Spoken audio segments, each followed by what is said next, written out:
Nesta edição, a entrevista vai falar sobre o tema construção sustentável. E na reportagem da semana, vamos discutir o novo projeto Cresce Brasil. Mais engenharia, mais desenvolvimento. E agora, veja a sessão no ponto.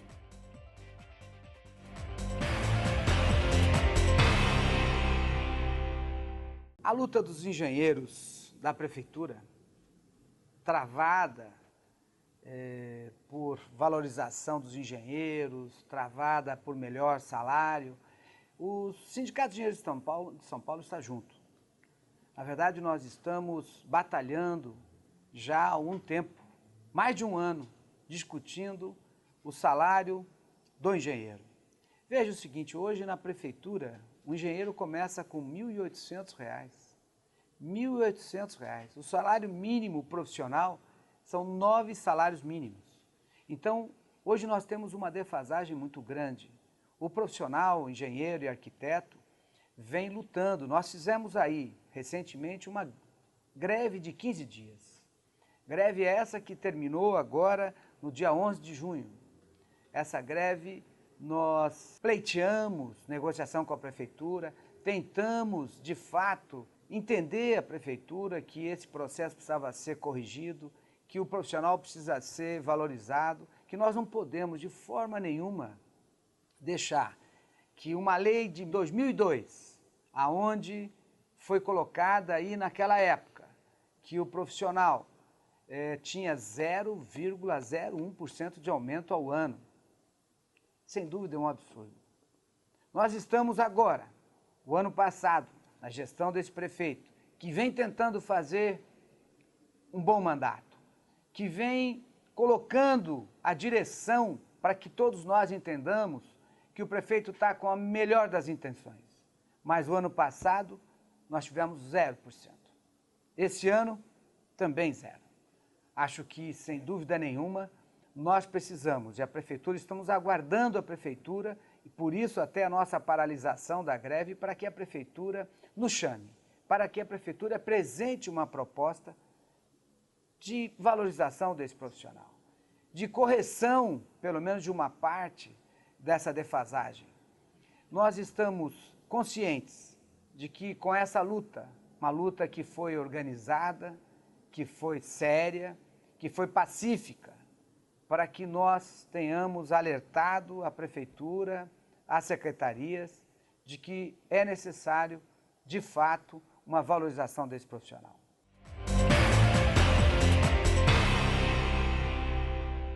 Estamos na entrevista do Jornal do Engenheiro. Nesta edição, vamos falar sobre construção sustentável. E o nosso convidado já esteve aqui em outra oportunidade, porém agora vai falar do seu lado escritor, até porque falou sobre o assunto numa publicação recente. Professor Varran Agopian, é um prazer recebê-lo aqui novamente, viu? Prazer é meu estar nesse programa, interagir consigo e com os nossos telespectadores, e eu fico muito honrado de poder discutir um pouquinho esse assunto que eu considero o assunto primordial para o século XXI na construção civil. Perfeito. Que é a sustentabilidade. Perfeito. Professor Varran, então, conceitualmente, o que vem a ser uma construção que pode ser considerada sustentável? Bem, antes de mais nada, a gente precisa entender um pouquinho um termo de sustentabilidade. Ela é muitas vezes confundida com apenas o aspecto ambiental.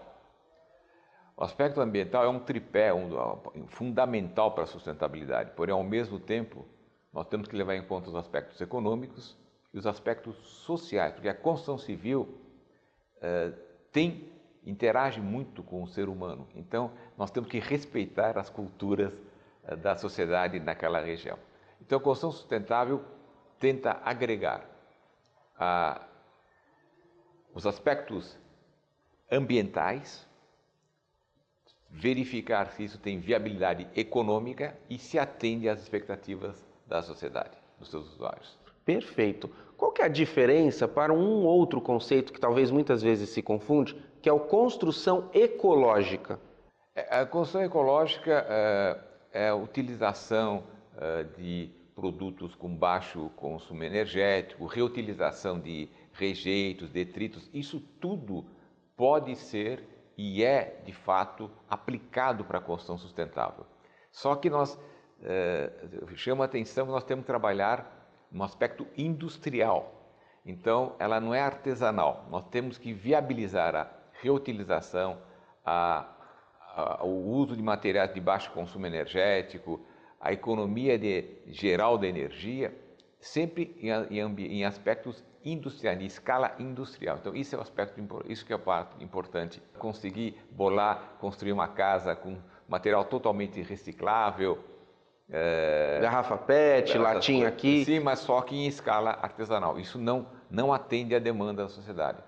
Aqui no Brasil, as estatísticas variam conforme o autor, mas nós temos algum déficit de 5 a 10 milhões de residências, por exemplo, de habitações.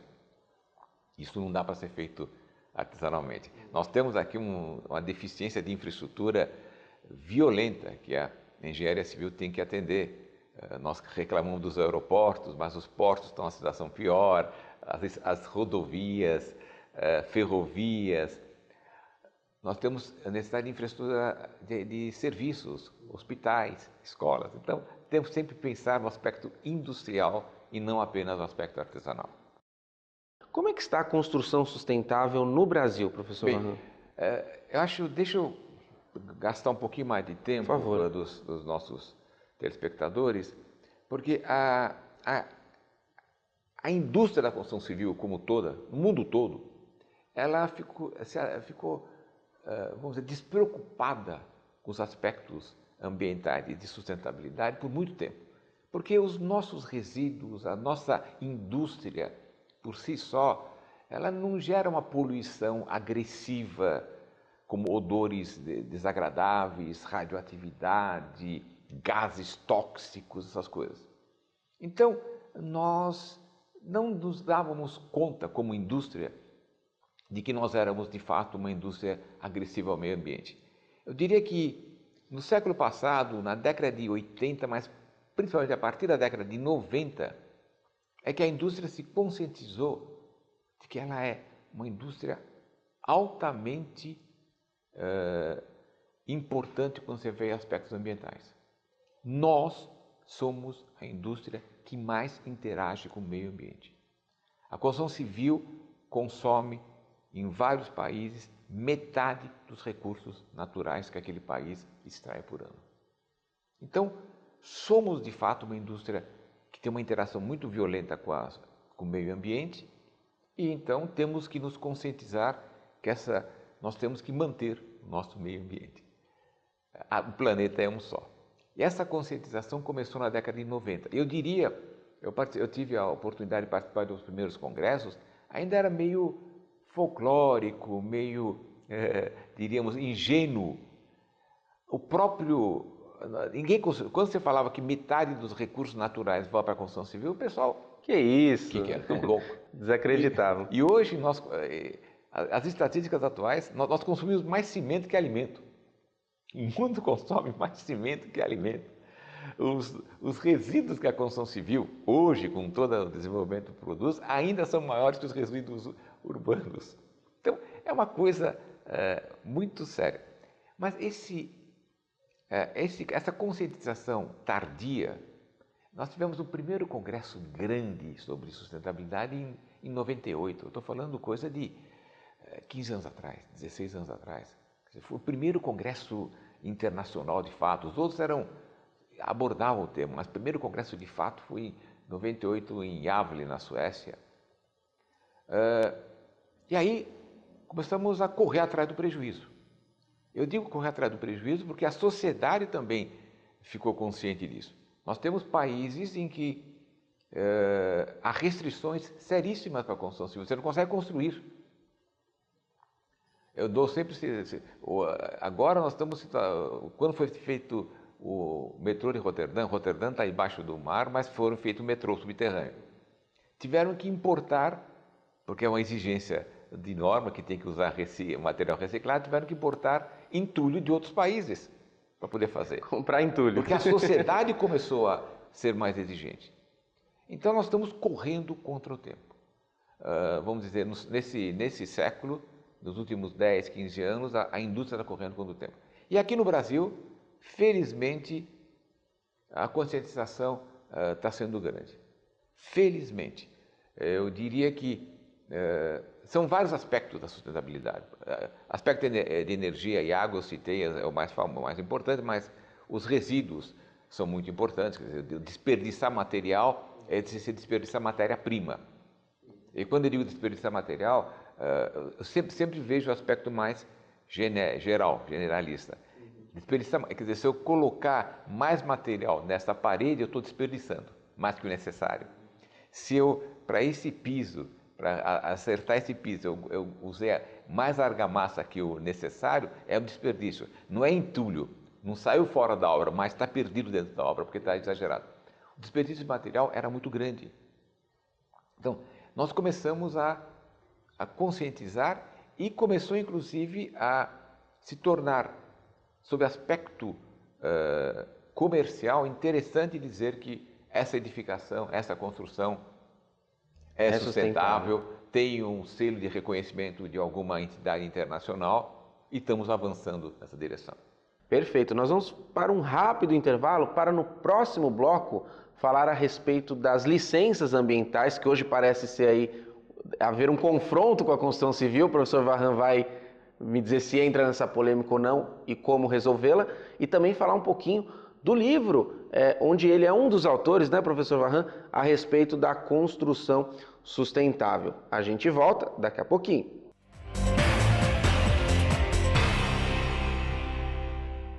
Ainda nesta edição, a reportagem da semana mostra o novo Cresce Brasil.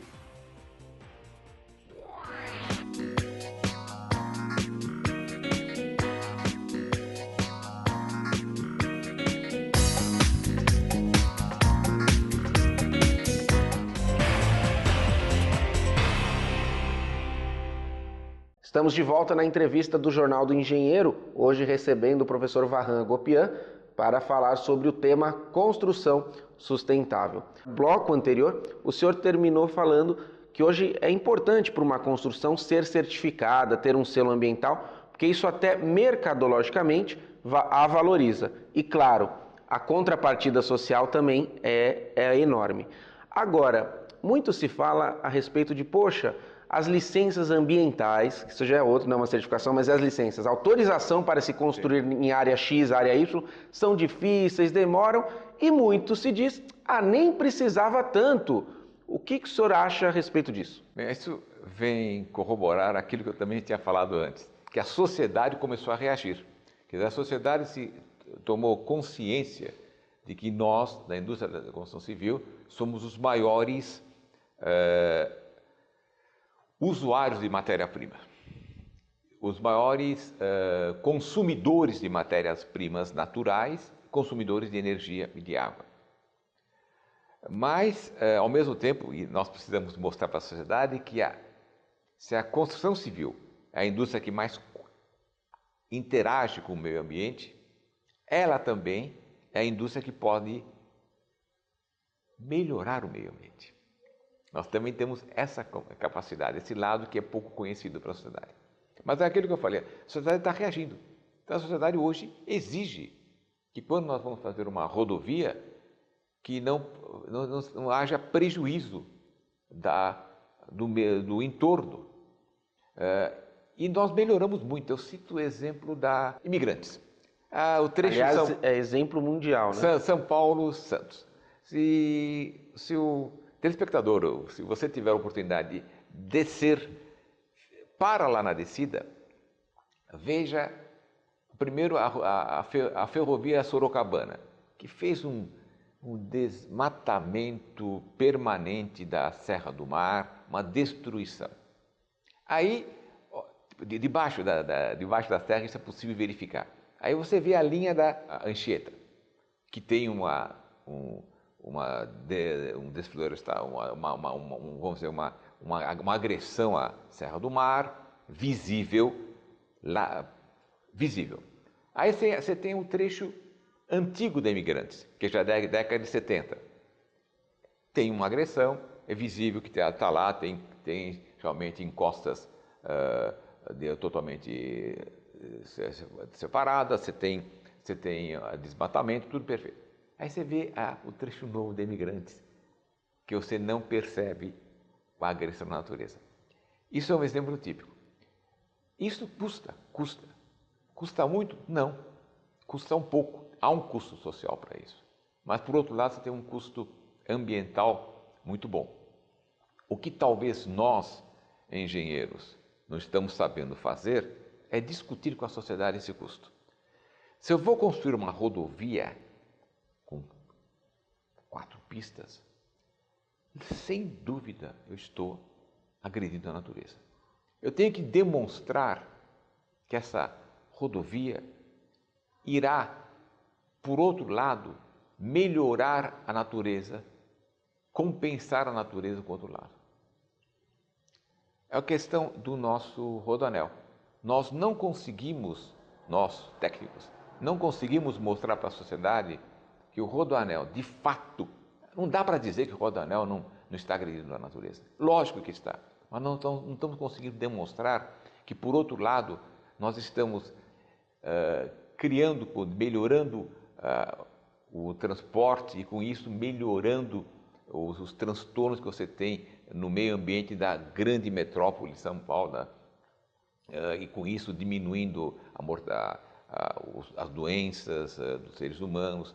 Nós não estamos conseguindo mostrar isso, nós estamos tentando sempre nos proteger, nos defender. Eu volto a insistir, nós começamos tarde e a sociedade está nos exigindo uma resposta cada vez maior. Então, eu não sou contra as licenças ambientais, eu acho que nós temos que discutir, debater e mostrar que o que nós estamos fazendo é ambientalmente aceitável e estamos melhorando de uma outra maneira a qualidade de vida da sociedade. Perfeito. Professor Varran, para a gente entender de maneira mais concreta, literalmente, a questão da construção sustentável, ela desde o início até a gestão, até a permanência do edifício, a sustentabilidade é pensada, né? Por exemplo, o reaproveitamento de materiais da obra, por exemplo, entulho, a questão hídrica, olha, gasta menos água, ou então tem um captador de água para se lavar os quintais e tudo mais. E o senhor tem alguns aspectos, o senhor falou que vai além da energia e da água. O que mais uma construção sustentável pensa? Não. Aliás, eu vou até complementar um pouquinho. Desde o projeto, desde a concepção até o desmonte. Você tem que imaginar o prédio acabou, vai ter que ser desmontado ou implodido. Como nós vamos poder fazer isso? Então, hoje, os edifícios modernos já levam em conta, imaginando que daqui a 50 anos ele vai ser desmontado. Quando a gente fala em consumo, em ser mais sustentável, durabilidade é um aspecto importantíssimo. Se eu não tiver que trocar o piso cada 10 anos, eu estou economizando matéria-prima e tornando a construção mais sustentável. Durabilidade é um aspecto fundamental. A informalidade é um outro problema muito sério, e aqui no Brasil é muito sério. Quando digo informalidade, desde eu comprar um material sem nota fiscal, certamente é alguma coisa ilícita, ou a madeira não é de reflorestamento, o piso não está seguindo as normas, tal, até a questão de eu não burlar a parte técnica, não, alguém assina a planta para mim, e aí onde nós temos os maiores desperdícios, é onde nós temos as construções informais. Então, e tem o aspecto social também, aspecto social que é a sociedade compreender que é mais interessante, não é uma questão de status usar ar-condicionado, mas ter um edifício que não precisa usar ar-condicionado. Onde há uma boa ventilação. Uma boa ventilação, beirais convenientes, ou então que você consegue reduzir. Então, são vários aspectos que nós tentamos levantar o professor Vanderlei, John e eu tentamos colocar nesse livro. Professor Varran, prazer recebê-lo aqui novamente. Quero que o senhor, para a câmera sua, possa fazer as considerações finais, falar do livro que nós vamos exibir imagens dele, viu? Tá bom. Bem, esse livro foi uma ideia do professor José Goldenberg de discutir sustentabilidade em vários aspectos. energia nuclear, oceanos, Antártida, alimentos. E ele reservou um item para construção civil. O professor Vanderlei John e eu resolvemos dar o título de O Desafio da Sustentabilidade da Construção Civil. Porque nós já sabemos, teoricamente, como podemos atuar, mas o desafio de conseguir implantar essa visão de sustentabilidade na construção civil. E aí o livro foi lançado num evento da Câmara Brasileira de Construção Sustentável, isso em agosto de 2011, portanto há 2 anos e meio atrás. Felizmente está tendo uma boa procura e tentamos nesse livro colocar essas ideias. O livro tem mais uma peculiaridade, nós fizemos questão de cada capítulo colocar um quadro sobre como a inovação pode ajudar em a sustentabilidade. Então, cada tema que a gente aborda no fim do capítulo tem uma ideia de como a inovação pode ajudar. Chama a atenção que não é um livro de receitas. Não existe receita para sustentabilidade. Existe, isso sim, um trabalho sistêmico de toda a equipe de projeto, da equipe de obras e depois toda a equipe posterior de manutenção, de facilities. Perfeito. Professor Varran, obrigado, viu? Eu que agradeço a oportunidade e muito obrigado de poder compartilhar essas ideias com os telespectadores e com você. Obrigado. Esta edição do Jornal do Engenheiro não termina aqui. Fique conosco e acompanhe mais assuntos a respeito da engenharia, inovação, desenvolvimento e, claro, também sustentabilidade.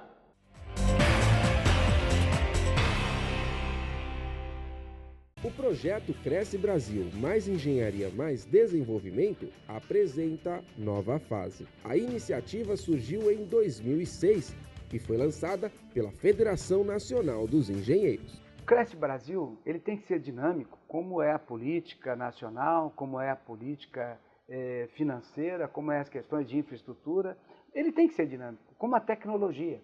Então, nós estamos sempre discutindo e reformando, discutindo o Cresce Brasil, trazendo os profissionais de volta, trazendo os nossos especialistas para montar. Esse ano fizemos a mesma coisa. Trouxemos especialistas, abrimos discussões e hoje nós apresentamos o novo Cresce Brasil. O nosso projeto Cresce Brasil, a partir desse momento, ele tem um viés muito voltado para isso, para essa questão das cadeias produtivas. Só como um exemplo, verifique você o seguinte, nós somos um grande exportador de aço, né? Trilho de estrada de ferro é feito com este produto, com aço. Nós não temos produção de aço no Brasil, nós tínhamos. Então, nós passamos a exportar commodities e não estamos agregando valor a isso. Então, nós exportamos o produto que vai acabar se transformando no aço industrializado e importamos, por exemplo, trilho para a estrada de ferro, o que é alguma coisa que a gente tem que repensar. Então, o nosso processo, a partir de 2014, vai ser muito em cima dessa questão, da industrialização, da análise mais profunda das nossas cadeias produtivas. O desenvolvimento nacional é bandeira histórica dos engenheiros brasileiros e, por isso, a FNE tem debatido os desafios do país em todas as regiões. Nós, quando lançamos em 2006 o Cresce Brasil, lá naquela oportunidade, nós fizemos aquilo, que é passar o Cresce Brasil, entregar o Cresce Brasil, entregar aquele projeto que foi fruto de mais de 30 seminários, mais de 30 discussões no país todo. Daqui para frente, o que nós pretendemos fazer não é mudar muito aquele modelo do nosso projeto, que é um modelo vitorioso, é um modelo que tem dado certo, a gente pode continuar ainda usando aquela modelagem, que é convidar pessoas de altíssimo gabarito para discutir a respeito de alguns assuntos. Então, a gente tinha uma ideia abrangente, a gente discutia saneamento, a gente discutia energia, a gente discutia meio ambiente. Vamos continuar discutindo tudo isso, mas vamos também ter um foco muito claro em cima dessa questão que nós acabamos de conversar, que é essa questão da industrialização. Então, nossos eventos vão ser pensados com esta visão, sabe? Nós queremos trazer à discussão esse processo, essa necessidade que nós entendemos que o país tem. Em 2014, em meio à sua reformulação, o Cresce Brasil continua atuante. No Rio de Janeiro, debateu o sistema ferroviário. Em Macapá, tratou sobre qualidade de vida, focando transporte coletivo, habitação e coleta seletiva. Já em Goiás, a temática foi o cerrado e sua preservação.